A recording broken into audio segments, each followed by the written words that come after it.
तो मित्रों આપણે આગળ તરફ વધીએ તો આનુવંશિક દ્રવ્ય એટલે એવું દ્રવ્ય કે જે પેઢી દર પેઢી અથવા તો પેઢી દર પેઢી શબ્દ ન બોલીએ અને ખાલી એવું બોલીએ કે લક્ષણો માટે જવાબદાર હોય તો એને આનુવંશિક દ્રવ્ય કહેવાય। તો મિત્રો આનુવંશિક દ્રવ્ય તરીકે સજીવની અંદર ડીએનએ અને આરએનએ એમ બંને વર્તે છે। આનુવંશિક દ્રવ્ય એટલે કે જે દ્રવ્ય લક્ષણો માટે સજીવની અંદર જવાબદાર હોય તેને આનુવંશિક દ્રવ્ય કહેવાય, અથવા પેઢી દર પેઢી લક્ષણો જે સમાન કે કોમન જે આવે છે એના માટે જવાબદાર રસાયણને આનુવંશિક દ્રવ્ય કહેવાય। આનુવંશિક દ્રવ્ય તરીકે ડીએનએ અને આરએનએ નામના જે રસાયણો છે તે વર્તે છે, નહીં કે લિપિડ, પ્રોટીન કે કાર્બોદિત। શા માટે વગેરે વગેરે એની ચર્ચા પણ આપણે કરીશું। હવે થોડીક બેઝિક ચર્ચા કરીએ। કાલે જ મેં કીધું હતું કે ન્યુક્લિક એસિડ નામના જે રસાયણ છે ડીએનએ અને આરએનએ એનું કાર્ય છે આનુવંશિક દ્રવ્ય તરીકે વર્તવું, પરંતુ એમાં પણ જો આરએનએની ચર્ચા કરવામાં આવે તો આરએનએ જે છે તે આનુવંશિક દ્રવ્ય તરીકે તો વર્તે જ છે। આનુવંશિક દ્રવ્ય તરીકે વર્તે શેમાં વર્તે તો કે અમુક વાયરસમાં, બધા જ નહીં, અમુક વાયરસમાં।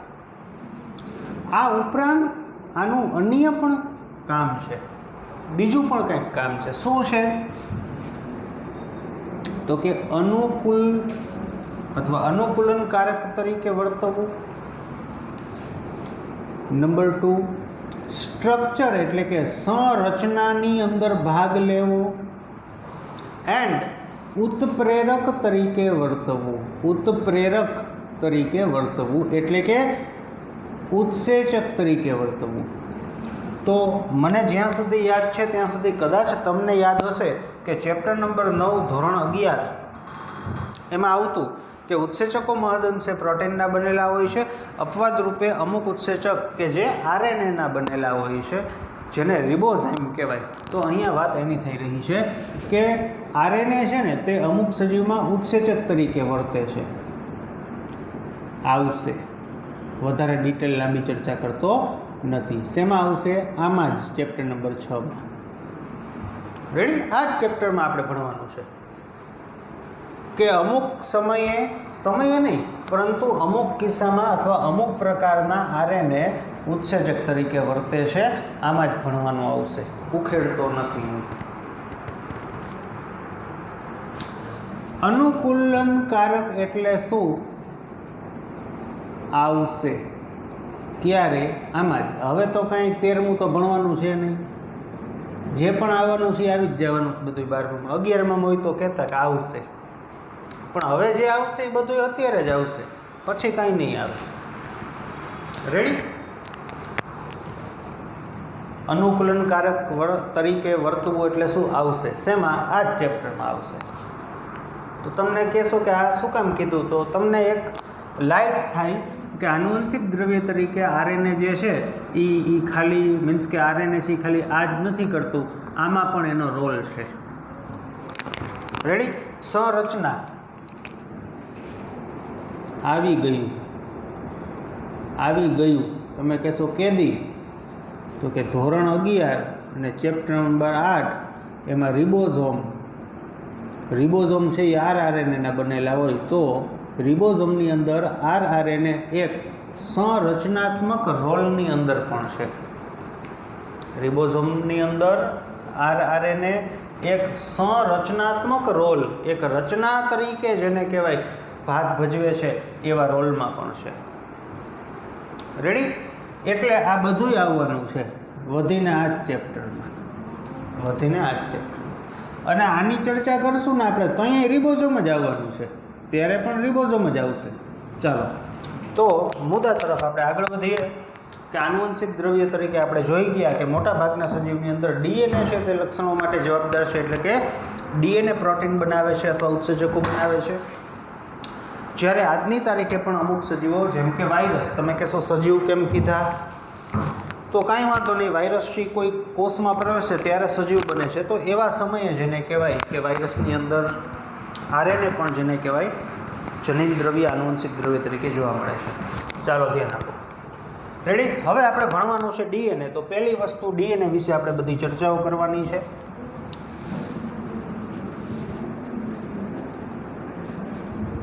તો થોડીક યાદ રાખવા જેવી માહિતી આપેલી છે. એક્ઝામ પોઈન્ટ ઓફ વ્યૂ બહુ મહત્વની માહિતી છે. શું છે? તો કે બેક્ટેરિયોફેઝ એટલે તો કે એવા વાયરસ કે જે બેક્ટેરિયાને સંક્રમિત કરી શકે અથવા તો બેક્ટેરિયાને ચેપ લગાવતા વાયરસ હોય એને બેક્ટેરિયોફેઝ કહેવાય. તો બેક્ટેરિયોફેઝ એનું નામ શું છે? તો કે Psi*174 આ એનું નામ છે. આપણે ઘણી વખત છાપામાં વાંચતા હોય કે ઈસરોએ કે નાસાએ એક ગ્રહ શોધ્યો જેનું નામ JR-24 છે. એટલે આપણને એમ થાય કે JR એટલે શું? તો હશે કંઈક જગદીશભાઈ રવજીભાઈ જે વૈજ્ઞાનિકે શોધ્યો હોય એટલે ટૂંકમાં ત્યાં એને નામ આવા રાખી દીધા હોય. પછી એમ લાગે કે ના આ ગ્રહ ઉપર તો સોનું છે કે આ ગ્રહનું તો આટલું બધું મહત્ત્વ છે. પછી એનું નામ જેને કહેવાય કે નામ પાડવાવાળા એનું પાડી દઈએ. તો આ એનું નામ છે આવું કે જેમાં આ આંકડાઓનું કંઈક મિનિંગ હશે. તો બેક્ટેરિયોફેઝ મીન્સ કે એક વાયરસ. આ વાયરસનું નામ છે Psi*174. એની અંદર 5386 ન્યુક્લિયોટાઇડ જોવા મળે છે. શેમાં? ડીએનએમાં. રેડી? મીન્સ કે આ જે વાયરસ છે ને એની અંદર આનુવંશિક દ્રવ્ય તરીકે ડીએનએ છે અને એનું ડીએનએ જે છે ને એમાં ટોટલ આટલા ન્યુક્લિયોટાઇડ આપણને જોવા મળે છે. પછી બીજું એક્ઝામ્પલ બેક્ટેરિયોફેઝ લેમ્બડા. તો લેમ્બડા છે એનું નામ છે લેમ્બડા નામઃ બેક્ટેરિયોફેઝની અંદર આનુવંશિક દ્રવ્ય તરીકે ડીએનએ જોવા મળે છે અને આ જે ડીએનએ છે તેની અંદર ટોટલ 48502 બેઝ પેર જોવા મળે છે. બેઝ પેર લગભગ આવડતું જ હશે પણ છતાં પણ હું ફરીથી કહી દઉં કે બેઝ પેર એટલે શું? પેર એટલે જોડી. કોની? બેઝની. બેઝ એટલે નાઇટ્રોજન બેઝની. જો આને બેઝ પેર કહેવાય. એમાં બોઇલે નહીં આવડે, સીધું દોડ દો એટલે આવડે.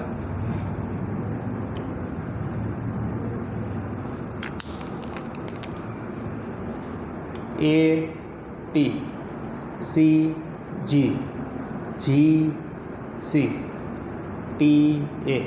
તો જુઓ આને એક જોડ કહેવાય. આ એક જોડ, આ બીજી જોડ, બે જોડ, આ ત્રીજી જોડ, આ ચોથી જોડ. એટલે જોડ કીધી એટલે સામસામી ગણવાની. આ એક જોડ કહેવાય. એક જોડ એટલે બે ન્યુક્લિયોટાઇડ અથવા તો બે નાઇટ્રોજન બેઝ. રેડી? એટલે એમ પૂછાય કે બેક્ટેરિયોફેઝ લેમ્બડા જે છે એની અંદર ટોટલ ન્યુક્લિયોટાઇડની સંખ્યા કેટલી? બેક્ટેરિયોફેઝ લેમ્બડા કે જેની અંદર આનુવંશિક દ્રવ્ય તરીકે ડીએનએ વર્તે છે તો આ ડીએનએમાં ટોટલ ન્યુક્લિયોટાઇડ કેટલા? તો આપણને બેઝ પેર આટલા આપ્યા છે તો ટોટલ ગણવા હોય તો કેટલા થાય? એને ગુણ્યા 2 બરાબર જે પણ તમારો જવાબ આવે એ ટોટલ કહેવાય. એ ગણીને તમારે રાખવાનું, મગજમાં રાખવું. ન ગણો તો હાલે. જો કે અત્યારે હજી નવું લાગે, બાકી જેમ ભણશું ચેપ્ટર એમાં નવું નહીં લાગે, આવું જ આવશે બધે. રેડી? તો આ આપણને ટોટલ નથી આપ્યો એ જરાક જોજો તમે. પછી શું કહે છે આગળ? તો કે ઇકોલાઈ નામના બેક્ટેરિયામાં આનુવંશિક દ્રવ્ય તરીકે ડીએનએ અને આ જે ડીએનએ છે એની અંદર 4.6 × 10⁶ જેટલા બેઝ પેર જોવા મળે છે. એટલે કે ટોટલ બેઝ પેર કેટલા થાય? આના ડબલ. 46 ના ડબલ કેટલા થાય? 92 થાય. એટલે કે આની અંદર ટોટલ થાય 9.2 × 10⁶ ન્યુક્લિયોટાઇડ. આ તમને બેઝ પેર જોડ આપી છે. જોડ આપી છે. એવી જ રીતે બહુ મહત્વનું છે કે મનુષ્ય છે ને, મનુષ્ય એની અંદર 3.3 × 10⁹ બેઝ પેર. શું? બેઝ પેર. ટોટલ નહીં, ટોટલ કીધા હોય તો અહીંયા બગડો લગાડીને ગુણાકાર કરવો પડે એટલે કે 6.6 થાય. રેડી? પણ બહુ મહત્વનું કીધું મિત્રો. આ જે પણ વાત છે તે મનુષ્યના એકકીય કોષની વાત થઈ રહી છે. આ જે આંકડો છે એ એકકીય કોષનો આંકડો છે. એટલે કે ફક્ત 23 રંગસૂત્રોની વાત છે, ફક્ત 23 રંગસૂત્રોની વાત છે, નહીં કે 23 જોડ રંગસૂત્રની વાત છે. 23 જોડની વાત નથી, એટલે કે એકકીય કોષની વાત થઈ રહી છે. 2n કોષની વાત નથી, એટલે આ વેલ્યુ 2n કોષની નથી આપી, n કોષની આપી છે. તો આ બધી વાત છે ને એ એક્ઝામ પોઈન્ટ ઓફ વ્યૂ મહત્વની છે. એમાં બેઝ પેર શું અને ન્યુક્લિયોટાઇડ શું એ ખબર હોવી જોઈએ આપણને. રેડી? તો મનુષ્યનો જે એકકીય કોષ છે ને એની અંદર આપણને બેઝ પેરની વાત કરી છે. તમે કહેશો કે વાત બધી સાચી, પણ આવું કેમ કીધું, 2n કોષની કેમ વાત ન કરી? તો એ વાત શું કામ ન કરી એ ચેપ્ટર જેમ ભણશો ને એમ તમને ખ્યાલ આવશે કે 2n કોષની વાત આટલા માટે ન કરી. કરવી હોય તો કંઈ ખોટું નથી, વિજ્ઞાનની દૃષ્ટિએ ખોટું નથી, પણ શા માટે નથી કરી ને એ તમને આગળ આપણે ભણશું એટલે તમને ખ્યાલ આવશે. ચાલો, એમાં ખાસ ચેપ્ટર નંબર 5 જે છે એનો અભ્યાસ કરવામાં આવશે એટલે વધારે વાત ક્લિયર થશે કે શા માટે ન આપી, અને એવું કંઈ મોટું લોજિક નથી કંઈ. ચાલો, તો આ બધી વાત એક્ઝામ પોઈન્ટ ઓફ વ્યૂ મહત્વની છે. આમાં ખાલી ન્યુક્લિયોટાઇડ આપ્યા છે ને આમાં આપણને બેઝ પેર આપી છે. રેડી? ચાલો, કોઈ આવું ન વિચારતા હો કે આને ભાંગ્યા 2 એટલે બેઝ પેર થાય, આને ભાંગ્યા 2 કરી નાખો એટલે બેઝ પેર થાય, એવું ન વિચારતા. એમાં એવું હોય કે આમાં સિંગલ સ્ટ્રેન્ડેડ ડીએનએ હોય ને, એસએસડીએનએ કદાચ ભૂલાઈ ન ગયું હોય તો એમાં બેઝ પેર રજૂ ન થઈ શકે. એસએસડીએનએ હોય આવી રીતનું, બરાબર, ACTGAC, તો એમાં બેઝ પેર ન કહેવાય ને. રેડી? એટલે એમાં બેઝ પેર સ્વરૂપે વ્યાખ્યાયિત ન થઈ શકે.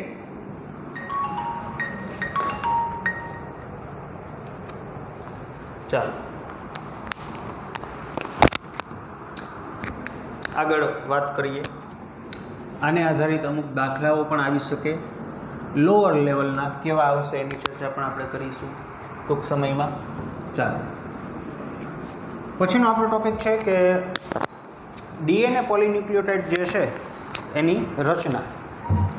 તો આપણે ભણી ગયા છીએ કે પોલીન્યુક્લિયોટાઇડ અથવા તો ન્યુક્લિયોટાઇડ જે છે એ શું છે, શું જોવા મળે. તો કે ન્યુક્લિયોટાઇડ જે છે મોનોમર છે, ઘણા બધા ન્યુક્લિયોટાઇડ જોડાઈને પોલીન્યુક્લિયોટાઇડની રચના થાય છે. એક ન્યુક્લિયોટાઇડની અંદર શર્કરા જોવા મળે, નાઇટ્રોજન બેઝ જોવા મળે, ફોસ્ફેટ જોવા મળે. નાઇટ્રોજન બેઝના 2 પ્રકાર પડે, પ્યુરિન, પિરિમિડિન. પ્યુરિન જે છે એની અંદર 2 રિંગ જોવા મળે, પિરિમિડિનમાં 1 રિંગ જોવા મળે. પછી AG એના એક્ઝામ્પલ છે પ્યુરિનના, પિરિમિડિનના CT અને U છે. પછી એવું જોયું કે RNA છે એની અંદર આપણને U જોવા મળે, T ન જોવા મળે. જ્યારે DNA છે એની અંદર આપણને T જોવા મળે તો U ન જોવા મળે. તો આ બધા ડિફરન્સને કેવી રીતે ગોઠવણી છે તો એ આપણો પહેલો લેક્ચર છે. પણ મારે આજે બીજી ચર્ચા કરવાની છે કે જેની ચર્ચા નથી થઈ. ચાલો, તો પહેલી વસ્તુ એ કે શર્કરા હોય ને, શર્કરા એના પ્રથમ કાર્બન સાથે નાઇટ્રોજન બેઝ જોડાય એ પણ તમને ખ્યાલ છે. રેડી? પણ આટલી વસ્તુ ધ્યાન રાખવાની છે કે શર્કરાનો જે પ્રથમ કાર્બન છે આ કાર્બન ઉપર OH હોય, અહીંયા પણ OH હોય, છેલ્લે આ કાર્બન ઉપર પણ OH હોય. રેડી? ચાલો, તો શર્કરાના પ્રથમ કાર્બન સાથે નાઇટ્રોજન બેઝ જે છે એ જોડાય અને આ જે બંધ બને ને એને એન ગ્લાયકોસિડિક બંધ કહેવાય. આ વસ્તુ નવી છે. રેડી? તો નાઇટ્રોજન બેઝ રિબોઝ હોય કે ડીઓક્સી રિબોઝ શર્કરા હોય એના પ્રથમ કાર્બન સાથે એન ગ્લાયકોસિડિક બંધ દ્વારા જોડાય છે. વાર્તા પૂરી. એન ગ્લાયકોસિડિક બંધ દ્વારા જોડાય છે. ચાલો,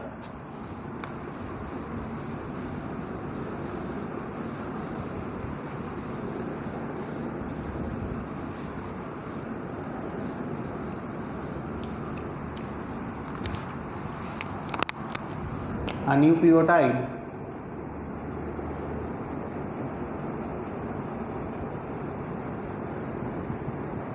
આ ફોસ્ફેટ બંધ. રેડી?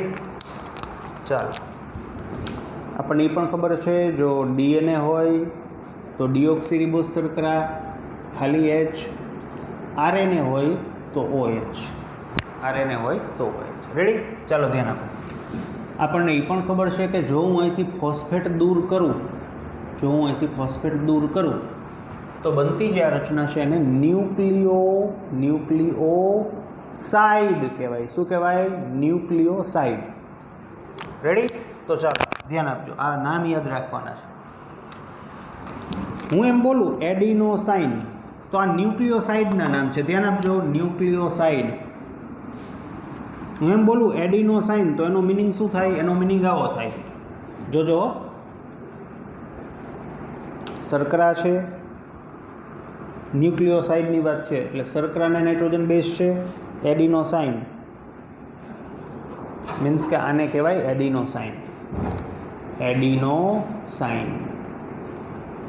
રેડી? RNA ન્યુક્લિયોસાઇડ્સ છે. કેવો RNA? કેવી રીતે ખબર પડે? આવી રીતે. જો સ્ટ્રક્ચર આવું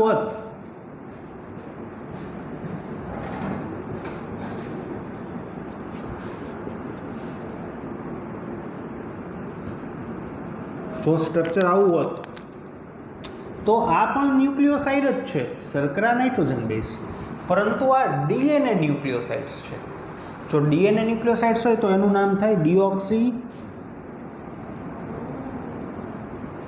ડીઓક્સી આવી ગયું, એડિનોસાઇન.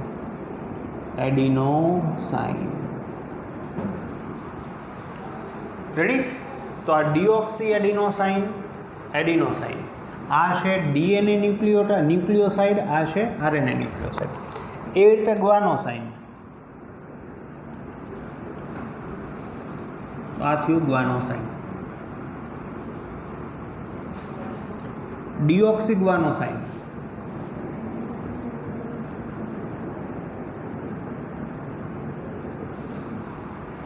તો આ DNA ન્યુક્લિયોસાઇડ, આ RNA ન્યુક્લિયોસાઇડ. રેડી? DNA ની અંદર શર્કરામાં બીજા નંબરનો કાર્બન છે તેમાં ખાલી H જોવા મળે, જ્યારે RNA ની અંદર શર્કરામાં બીજા નંબરના કાર્બન ઉપર OH જોવા મળે. તો આ સ્પેસિફિક એક્ઝામ્પલ સાઇટિડીન.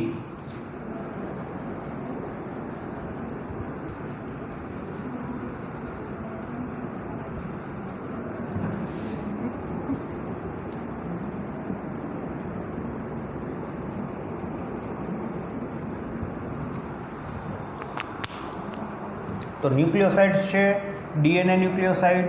જો આવી રીતનું હોય તો આને ડીઓક્સીસાઇટિડીન કહેવાય. RNA ન્યુક્લિયોસાઇડ હોય તો સાઇટિડીન કહેવાય. રેડી? ચાલો યુરિડીન.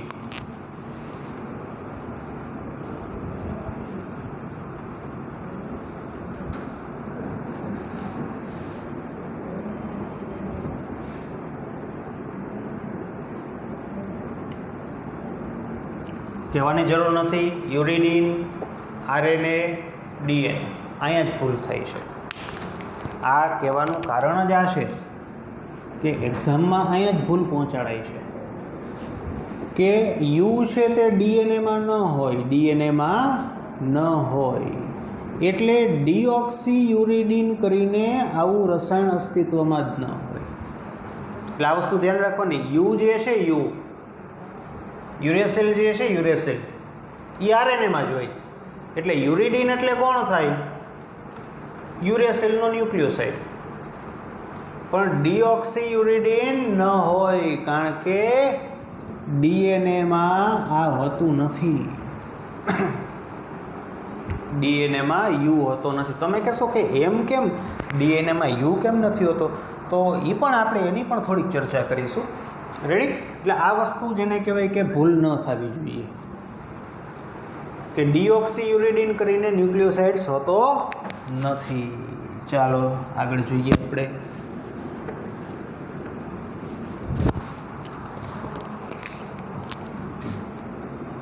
થાઇમિડીન,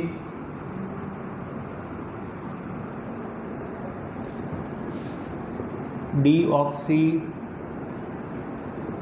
થાઇમિડીન. રેડી? આ DNA, આ RNA. તો સેમ ટુ સેમ મિસ્ટેક થઈ કે ટી જે છે તે RNAમાં હોતો નથી, એટલે થાઇમિડીન કરીને આવો આરએનએ ન્યુક્લિયોસાઇડ ન હોય. રેડી? આનો આરએનએ ન્યુક્લિયોસાઇડ્સ ન હોય, યુ જે છે એનો ડીએનએ ન્યુક્લિયોસાઇડ્સ ન હોય. એટલે જો યુરિડિન આરએનએ ન્યુક્લિયોસાઇડ્સ, વાત ન્યુક્લિયોસાઇડ્સની થાય છે, જ્યારે અહીંયા સામાપક છે ડીઓક્સીથાઇમિડિન છે. રેડી? તો યુરિડિન છે એનું ડીએનએ ન્યુક્લિયોસાઇડ સ્વરૂપ નથી હોતું, એ રીતે થાઇમિડિન જે છે ડીઓક્સીથાઇમિડિન એનું આરએનએ ન્યુક્લિયોસાઇડ સ્વરૂપ હોતું નથી. આ વસ્તુ ધ્યાન રાખવા જેવી છે. કદાચ હજી જો ન્યુક્લિયોટાઇડ્સ અથવા આપણો જે પહેલો લેક્ચર છે એ ન ખ્યાલ હોય, એ મગજમાં ન બેઠો હોય તો બહુ અઘરું. થાઇમિડિન ને આ તે ને તો એ બેસાડવું પડે મગજમાં, પછી જ આજે હું કહું છું એ શું ડિફરન્સ છે એ ખબર પડે. રેડી? ચાલો. તો આ ન્યુક્લિયોસાઇડ્સની ચર્ચા કરી. આવી જ રીતે ન્યુક્લિયોટાઇડ કે જેની અંદર ત્રણેય વસ્તુ છે, તો એના પણ પર્ટિક્યુલરલી નામ હોય. એના પણ પર્ટિક્યુલરલી નામ હોય. જુઓ,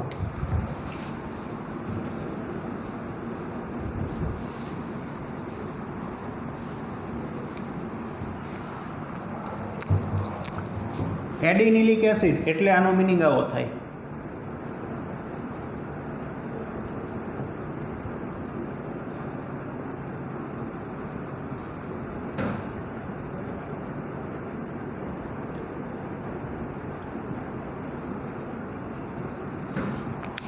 એડિનિલિક એસિડ એનો મિનિંગ આવો થાય.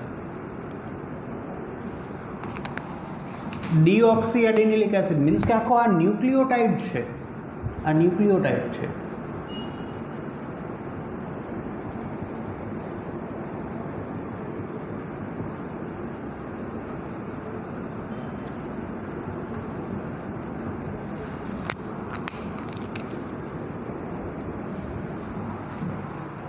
રેડી?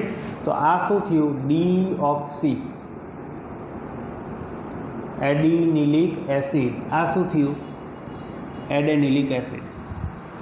આ છે આરએનએ ન્યુક્લિયોટાઇડ, આ છે ડીએનએ ન્યુક્લિયોટાઇડ.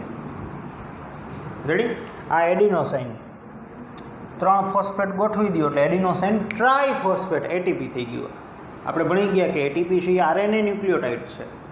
ચાલો, પછી મારે લગભગ આગળ હવે કહેવાની કાંઈ જરૂર રહેતી નથી કે જો હું અહીંયા આવું કરી નાખું તો ગ્વાનિલિક એસિડ એટલે આ, ડીઓક્સી ગ્વાનિલિક એસિડ એટલે આ ન્યુક્લિયોટાઇડના નામ.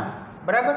પછી એવી રીતે હું અહીંયા સી કરી નાખું તો સાઇટીડિલિક એસિડ એટલે આ, ડીઓક્સી સાઇટીડિલિક એસિડ એટલે આ. આવું ખબર હોવી જોઈએ. રેડી? અને જો હું અહીંયા યુ કરું તો આને શું કહેવાય? યુરિડિલિક એસિડ નામનો ન્યુક્લિયોટાઇડ, પણ કેવો? આરએનએ. જો અહીંયા હું યુ કરું તો ડીઓક્સી યુરિડિલિક એસિડ ન હોય, ભણી ગયા, ખબર છે આપણને. રેડી? તો યુરિડિલિક એસિડ જે છે તે એક ન્યુક્લિયોટાઇડ છે, આરએનએ, યુઆરએનએમાં જ હોય. એટલે ડીઓક્સી યુરિડિલિક એસિડ નામનો અણુ હોતો નથી, આવો હોય. થાઇમિડિલિક એસિડ અથવા ડીઓક્સી થાઇમિડિલિક એસિડ. આ છે ડીઓક્સી થાઇમિડિલિક એસિડ. આ વસ્તુનું ધ્યાન રાખવું કે આવું કોઈ દી ન હોય. તમને 4 સ્ટ્રક્ચર દીધા હોય ને એક સ્ટ્રક્ચર આવું દીધું હોય તો આ ખોટું, અસ્તિત્વમાં ન હોય આવું. રેડી? કારણ કે આ આરએનએ થઈ ગયું, આરએનએમાં આ ન હોય વાર્તા પૂરી. કે આવું દઈ દીધું હોય તો આ સ્ટ્રક્ચર ખોટું, કારણ કે યુરેસિલ છે એ ડીએનએમાં ન હોય. રેડી? હવે શા માટે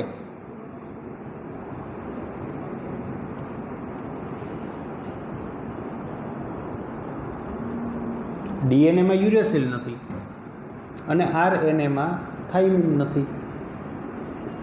આનું જે કારણો છે ને એ આપણે ચર્ચા કરશું, આવતું નથી ને એવું કાંઈ હાઈફાઈ છે નહીં કે ટાઈમ બગડે. રેડી? પણ જો આ યુરેસિલ છે. શું છે? Uracil, nitrogen base. આ યુરેસિલ નાઇટ્રોજન બેઝનું સ્ટ્રક્ચર છે. મિત્રો, યુ અને ટી, યુ છે આરએનએમાં જોવા મળે, ટી ફક્ત ડીએનએમાં જોવા મળે, પણ તમે એનું રાસાયણિક સ્ટ્રક્ચર જોશો ને, આ થાઇમિનનું સ્ટ્રક્ચર છે, તમે એનું રાસાયણિક સ્ટ્રક્ચર જોશો ને તો આટલો ફેર છે, જોઈ લ્યો તમે, આટલો ખાલી ડિફરન્સ છે. થાઇમિન હોય ને થાઇમિન, એમાં આટલો ડિફરન્સ છે. એટલે થાઇમિન છે ને is equal to five methyl uracil. Ready? આખું યુરેસિલ 5મા નંબરનો જે આ કાર્બન હોય એની સાથે આ મિથાઇલ સમૂહ એડ છે. આટલો જ ડિફરન્સ છે. આ નામ પણ યાદ રાખવાનું છે એક્ઝામ પોઈન્ટ ઓફ વ્યૂ, કે થાઇમિન એટલે 5-મિથાઇલ યુરેસિલ. આટલો જ ડિફરન્સ છે, આટલો જ ડિફરન્સ છે. રેડી? એટલે આપણે આગળ એક વસ્તુ ભણીશું ત્યારે હું 2 લીટી કહી દઈશ એટલે તમને ખ્યાલ આવી જાય કે હકીકતે શા માટે આરએનએની અંદર થાઇમિન નથી કે ડીએનએની અંદર યુરેસિલ નથી. રેડી? તો આ એકદમ જેને કહેવાય બેઝિક છે. 2 વસ્તુ એક્ઝામ પોઈન્ટ ઓફ વ્યૂ ખાસ મહત્ત્વની છે. એક વસ્તુ જે શરૂઆતમાં જે આપણને નામ આપ્યા છે કે ઇકોલાઈની અંદર આટલા બેઝ પેર છે, લેમ્બડા ફેઝની અંદર આટલા છે, Psi×174ની અંદર આટલા છે, મનુષ્યના એકકીય કોષમાં આટલા છે. એને આધારિત અમુક પ્રકારના દાખલાઓ આવી શકે. કેવા દાખલાઓ એ આપણે આગળ સ્ટ્રક્ચર ભણશું એટલે તમને ખ્યાલ આવશે. ટૂંકમાં એ વેલ્યુ છે ને તમને યાદ હોવી જોઈએ તો દાખલો થાય. બીજું આ વસ્તુ કે કોના ન્યુક્લિયોસાઇડ સંભવ છે, કોના ન્યુક્લિયોસાઇડ સંભવ નથી, પ્લસ પર્ટિક્યુલરલી ન્યુક્લિયોસાઇડ્સના નામ કે ડીઓક્સી એડિનોસાઇન એટલે શું, તો કે તે એક ડીએનએ ન્યુક્લિયોસાઇડ્સ છે કે જેમાં નાઇટ્રોજન બેઝ તરીકે એડેનિન જોવા મળે. રેડી? અથવા તો યુરિડિન શું છે, તો કે યુરિડિન એક ન્યુક્લિયોસાઇડ્સ છે, એ તો ઓલવેઝ આરએનએ ન્યુક્લિયોસાઇડ જ હોય. જ્યારે યુરિડિલિક એસિડ છે એક ન્યુક્લિયોટાઇડ છે જે પણ ઓલવેઝ આરએનએ ન્યુક્લિયોટાઇડ જ હોય. બરાબર? એવી રીતે આમાં મીન્સ કે આ જે છે તે ક્યારેય આરએનએ ન્યુક્લિયોટાઇડ ન હોય, આ ક્યારેય ડીએનએ ન્યુક્લિયોટાઇડ ન હોય. બરાબર? આ ડીએનએ ન્યુક્લિયોટાઇડ ન હોય. એટલે યુ શેમાં હોય અને ટી શેમાં હોય એ ખબર પડે એટલે તમે વિચારી પણ શકો. બીજા નામ ખબર હોવી જોઈએ કે સાઇટિડીન એટલે શું થાય. રેડી? આમાં બહુ વાંધો નહીં આવે ડીઓક્સી, પણ ખાલી આવું સાઇટિડીન આવી ગયું ને તો એ લોચા મારશે કે સાઇટિડીન શું છે. અથવા આવી રીતે પણ તમે યાદ રાખી શકો કે પાછળ એસિડ નામ ઠપકારે ને તો એ બધા ન્યુક્લિયોટાઇડ છે આખા. રેડી? એસિડ નામ ઠપકારે ને તો એ આખા ન્યુક્લિયોટાઇડ છે એસિડ.